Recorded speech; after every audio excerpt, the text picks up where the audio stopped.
आ रहा हूँ। अंदर से भागते हुए राहुल आया। उसने दरवाज़ा खोला तो सामने उसके 3 दोस्त आशीष, विशाल और सनी खड़े थे। उसने उन्हें अंदर आने के लिए कहा। राहुल किचन में खाना बनाने के लिए जाने लगा, जिस पर आशीष उसके साथ साथ जाता है उसकी मदद करने के लिए। विशाल और सनी रूम में जाकर बैठ जाते हैं। आज राहुल का घर बिल्कुल खाली था।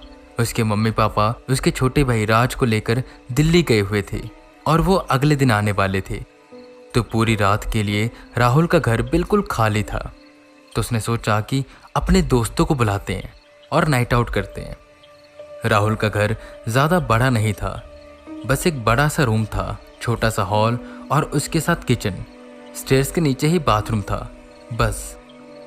तो अब विशाल और सनी रूम में बैठे बस बातें कर रहे थे, जिसमें सनी विशाल से कहता है, विशाल मुझे यहाँ से ना बहुत नेगेटिव वाइब आ रही है, मुझे लगता है यहाँ कुछ ना कुछ तो है। ये बात सनी कह रहा था, जिसके साथ काफ़ी ज़्यादा पैरानॉर्मल इंसिडेंट हुए थे और वो इन चीज़ों को अच्छे से फील कर पाता था। रात के यहीं करीबन 8:30 हो रहे थे और खाना खाने का वक्त हो गया था। राहुल और आशीष खाना लेकर आते हैं। विशाल उनको बताता है कि सनी को यहाँ कुछ फील हो रहा है, जिस पर राहुल कहता है, चुप कर सनी, तू फालतू का डरा रहा है सबको। ये मेरा घर है और मुझे नहीं पता होगा कि मेरे घर में कोई चीज़ है या नहीं। सब ने सोचा और कहा कि बात तो सही है, पर सनी से चुप ना रहा गया और वो बोला, राहुल मेरी बात ध्यान से सुन, ये सिर्फ यहाँ रहने की बात नहीं होती। कई बार ये शक्तियाँ किसी वस्तु या किसी इंसान के साथ भी आ जाती हैं। हो सकता है कि ये हम में से किसी के साथ आ गई हों। ये सुन सब डर गए, पर राहुल नहीं, क्योंकि ये उसका घर था और वो काफ़ी समय से यहाँ पर रह रहा था। वो सबको कहता है कि सनी बस सबको डरा रहा है, तो इस पर ध्यान मत दो। खैर बात खत्म हुई, सब बैठकर खाना खा रहे थे।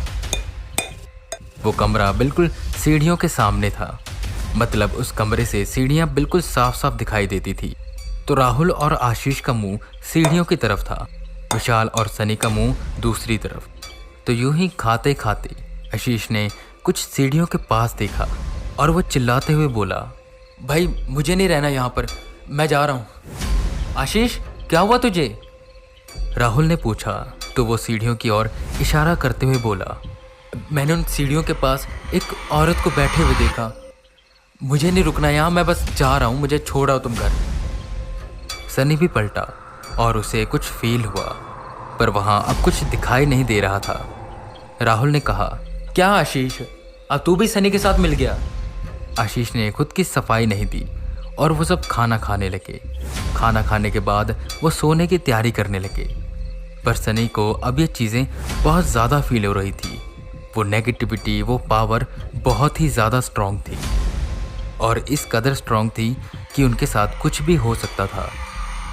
सनी से चुप न रहा गया और वो उन्हें अच्छे से समझाते हुए कहने लगा कि वो मजाक नहीं कर रहा है, सच में यहाँ कुछ न कुछ है। सनी कभी भी ऐसी चीज़ों में कोई मजाक नहीं करता था, ये बात राहुल भी जानता था, इसलिए अब राहुल डरने लगा। अब क्या करें? विशाल ने पूछा। सबसे पहले तो तुम सब डरो मत और इससे बचने के लिए कुछ मिल जाए ना, बस जैसे पीर बाबा वाली राख, वो शिव के पास होगी। ऐसा करते हैं कि हम शिव के पास जाते हैं और उससे वो राख लेकर आते हैं। चलो जल्दी करो, हमें लेट नहीं करना। सनी ने कहा। शिव उनका एक म्यूचुअल फ्रेंड था जो राहुल के घर से बस थोड़ा दूर रहता था और वो सब पीर बाबा को मानते थे और उनके घर में वो राख ज़रूर होती थी। सनी ने कहा कि जो भी स्पिरिट है ये बहुत ज़्यादा पावरफुल है, हम किसी को यहाँ अकेला छोड़कर नहीं जा सकते, हम सबको साथ में चलना होगा। वो पैदल ही घर से निकले और जैसे ही वो निकले उस मोहल्ले में जितने भी कुत्ते थे सब भौंकने लगे।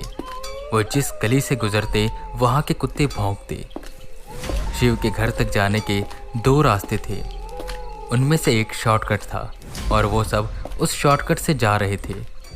पर उसी शॉर्टकट के रास्ते के साइड पर बहुत सारे पेड़ थे।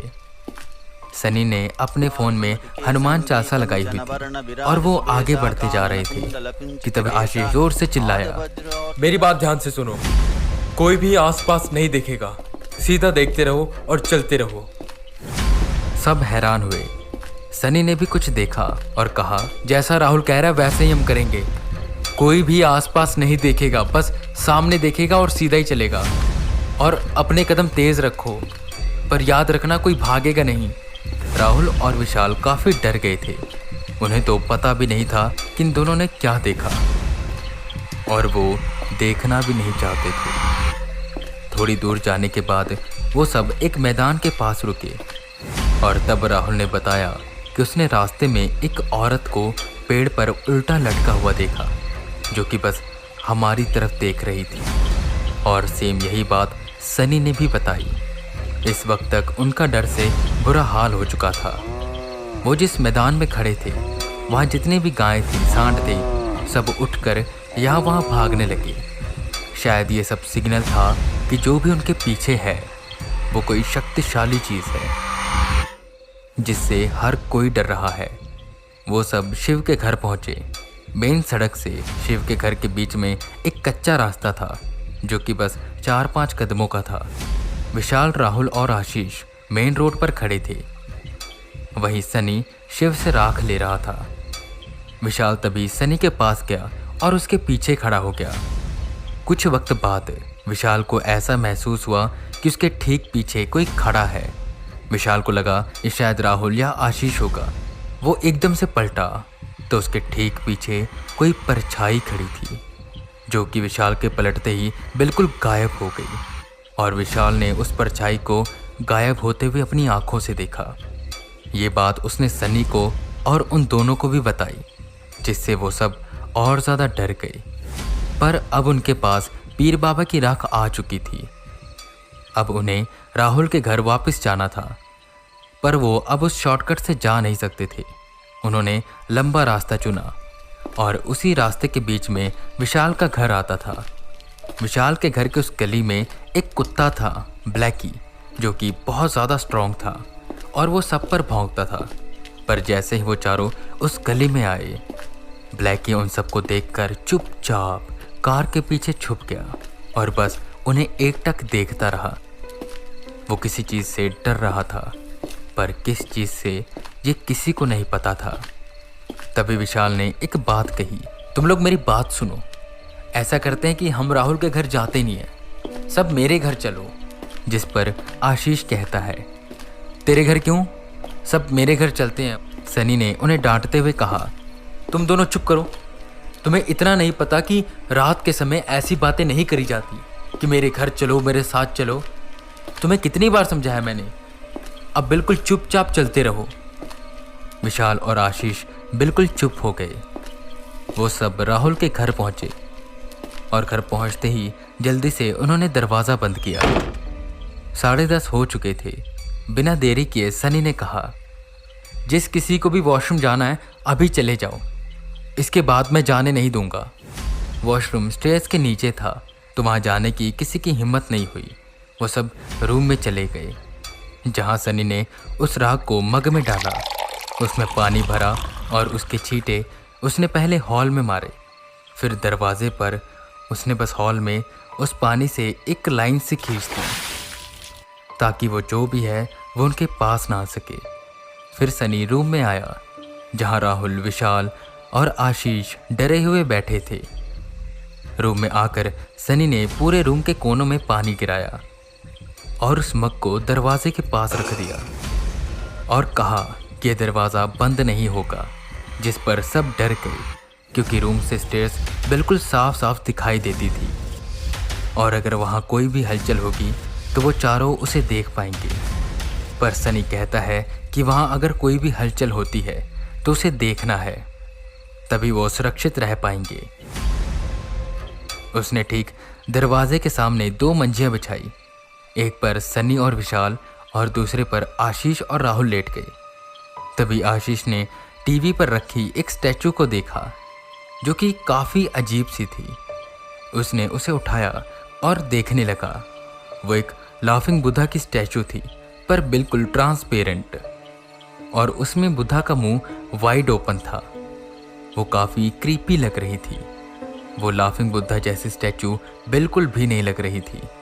सनी ने कहा, अब मैं लाइट्स ऑफ करने जा रहा हूँ। किसी को अगर कुछ भी फील होता है या कोई हलचल दिखाई देती है तो मुझे बताएगा वो, ठीक है? जिस पर आशीष ने वो स्टैचू पास में रखे बेंच पर रख दिया। लाइट्स ऑफ हुई और वो सब लेट गए। 11:30 हो रहे थे और उन्हें नींद नहीं आ रही थी। सनी बता रहा था कि रात के 12 से 3 का समय सबसे ज़्यादा भारी होगा। बस ये समय किसी तरह निकल जाए तो वो बच जाएंगे। वैसे तो सब कुछ ठीक ही होगा क्योंकि उनके पास राख है, पर फिर भी सनी को कुछ अच्छा फील नहीं हो रहा था।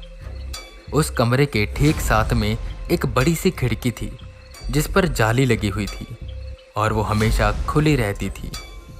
उस खिड़की के पास ही स्ट्रीट लाइट लगी हुई थी। रात के ठीक 12 बजे और उसी वक्त वो स्ट्रीट लाइट बंद हो गई और उन सबको आवाज़ें आने लगी। आवाज़ें ऐसी जैसी 2 गली छोड़कर बहुत सारे लोग ढोल बजा रहे हों और नाचते गाते हुए उन लोगों की टोली उनके घर के पास आ रही थी। वो चीज़ काफ़ी ज़्यादा डरावनी थी। विशाल, राहुल, आशीष और सनी, इन चारों को कुछ भी समझ नहीं आ रहा था कि अब वो क्या करें और वो ढोल बजा कौन रहा है और वो टोली उनके घर के पास क्यों आ रही है।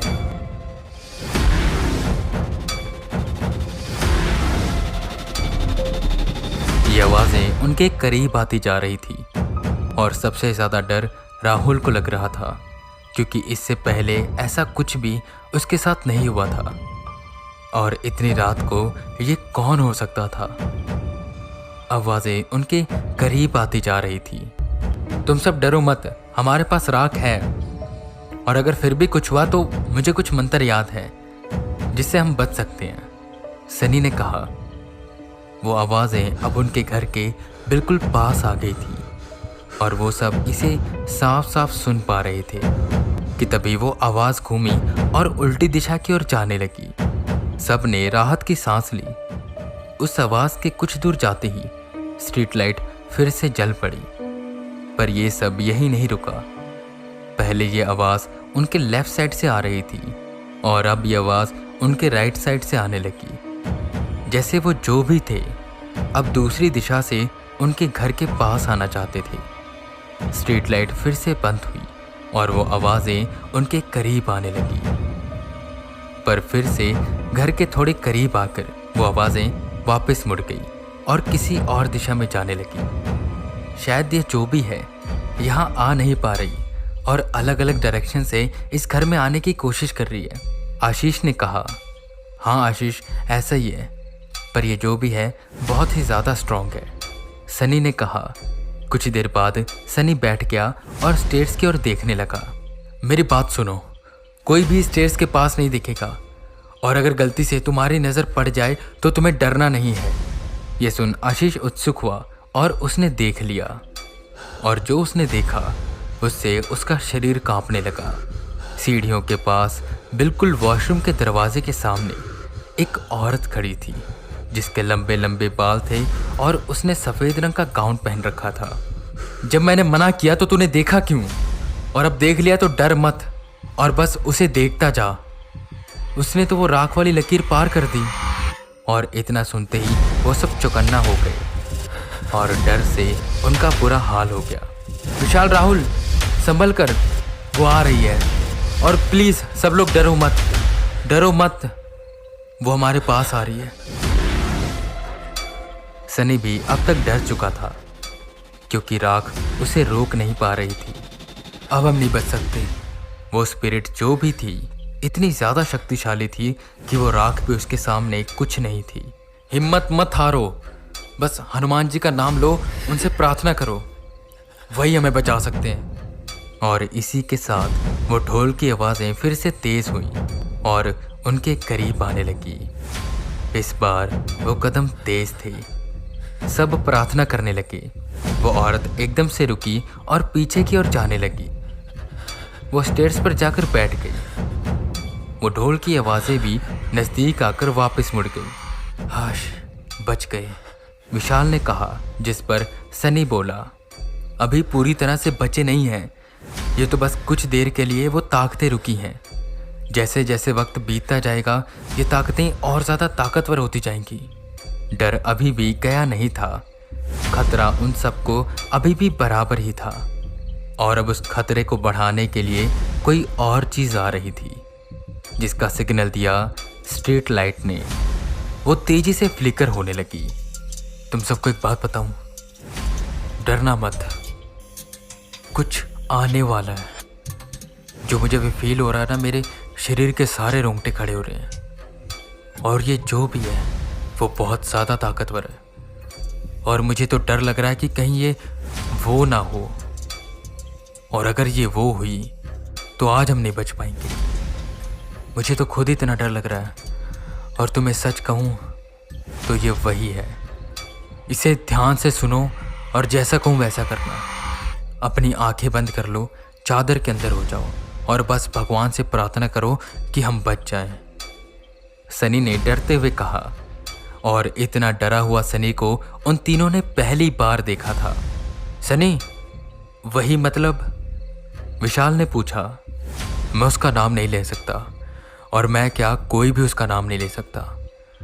वो इतनी ज़्यादा ताकतवर है कि उसके रास्ते में कुछ भी आता है तो उसका बच पाना मुश्किल है, और मुझे नहीं पता कि वो अभी यहाँ क्यों आ रही है। वो बहुत ज़्यादा ताकतवर है, और अगर मैं कह रहा हूँ ना कि वो बहुत ज़्यादा ताकतवर है तो सच में वो बहुत ज़्यादा ताकतवर है। मेरे तो शरीर के सारे रोंगटे खड़े हो रहे हैं ये सोचकर कि अगर वो आएगी, ये राख उसे रोक नहीं पाएगी। तुम सब बस हनुमान जी का नाम लेते रहना, और चादर के बाहर से कोई भी देखेगा नहीं। सब चादर के अंदर हनुमान जी का नाम ले रहे थे कि तभी उन्हें ऐसा महसूस हुआ कि कोई उन्हें देख रहा है, और उसकी केवल देखनी ही उन चारों की रूह कपा दे रही थी। उसका उनकी ओर देखना इतना डरा रहा था उन्हें कि वो कांप रहे थे। वो जो भी था उनकी खिड़की के बाहर खड़ा था और अंदर की ओर देख रहा था। लाइट हल्की हल्की फ्लिकर हो रही थी। उसके दांत किटकिटाने की आवाज़ और उसकी सांसों की आवाज़ साफ साफ उनको सुनाई दे रही थी। कभी वो जाती और फिर से आ जाती, और उसके जाते ही ढोल की आवाज़ आने लगती जो घर के करीब आने से पहले ही मुड़ जाती। पर वो स्पिरिट विंडो पर बार बार आती और अंदर आने की कोशिश करती, पर कोई न कोई ऐसी चीज़ थी जो उसे रोक रही थी, और ये राख नहीं थी, ये सनी अच्छे से जानता था। क्योंकि अगर राख उस औरत को नहीं रोक पाई तो ये जो स्पिरिट अब आई थी वो तो सबसे ज़्यादा पावरफुल थी।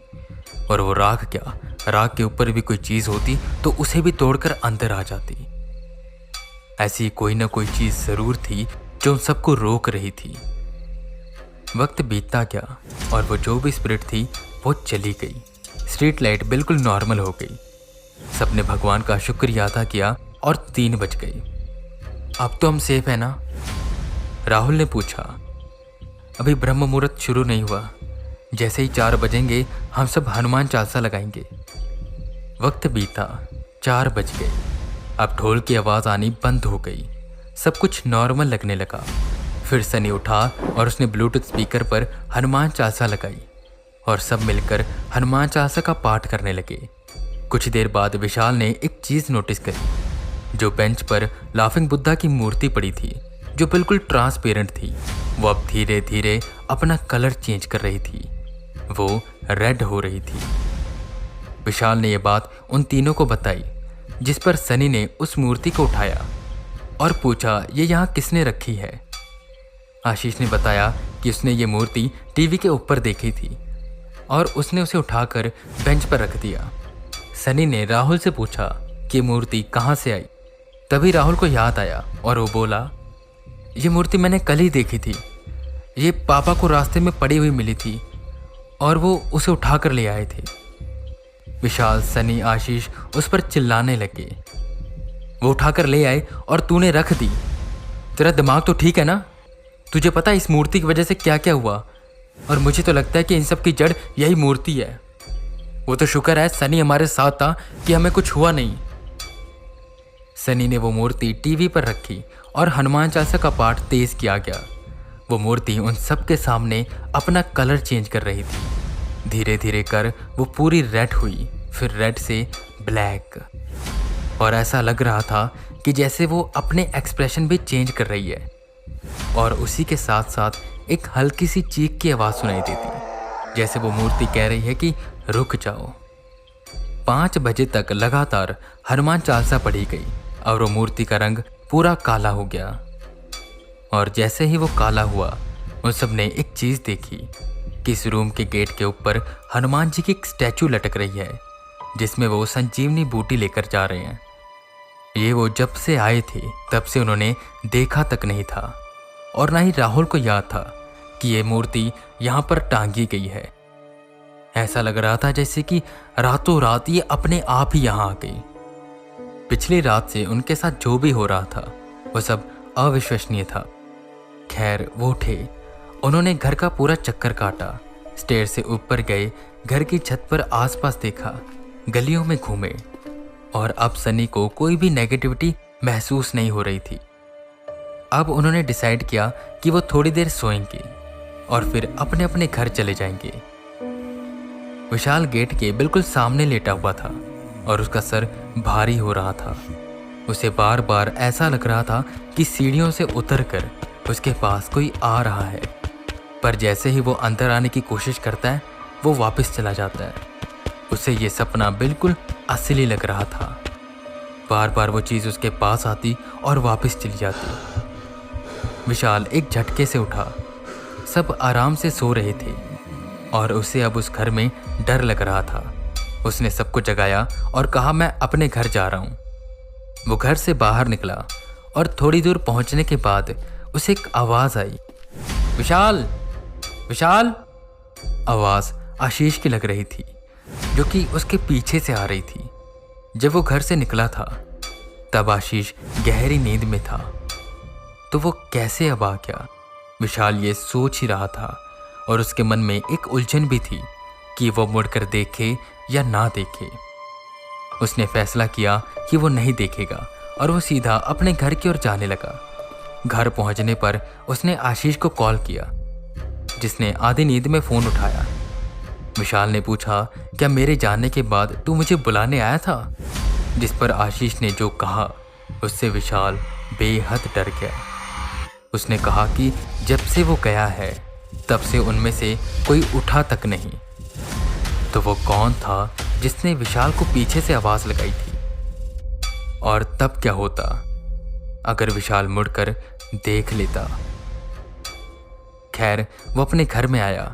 उसके पापा ने बताया कि रात को अचानक ही विशाल की माँ की तबीयत खराब हो गई और वो हॉस्पिटल में थी। अभी तो उनकी तबीयत ठीक थी। शाम को सब मिले तो आशीष ने भी बताया कि रात को उसकी माँ की तबीयत खराब हो गई थी और उसके मम्मी पापा हॉस्पिटल में थे। जब विशाल ने भी ये बात बताई सबको तो सन्नी बोला कि ये इसलिए हुआ क्योंकि तुम दोनों ने रास्ते में कहा था कि मेरे घर चलो, और तुम दोनों को कहा है कि ऐसे वक्त पर ऐसी बातें नहीं कहते। वो सब उसके बाद कभी राहुल के घर नहीं गए। एक बार राहुल उन्हें मिला और सबने पूछा कि क्या तुमने वो मूर्ति फेंक दी? जिस पर राहुल कहता कि हाँ मैंने फेंक दी, पर उन्हें ये नहीं पता था कि वो आत्मा उसके घर से गई है या नहीं। उसके कुछ महीनों बाद ही उन्होंने अपना घर छोड़ दिया और वो लुधियाना चले गए, और अब वो घर पिछले 2 सालों से खाली है। आज भी जब विशाल, आशीष, सनी उस घर के सामने से गुजरते हैं तो वो काली रात उन्हें याद आ जाती है और उनके रोंगटे खड़े हो जाते हैं।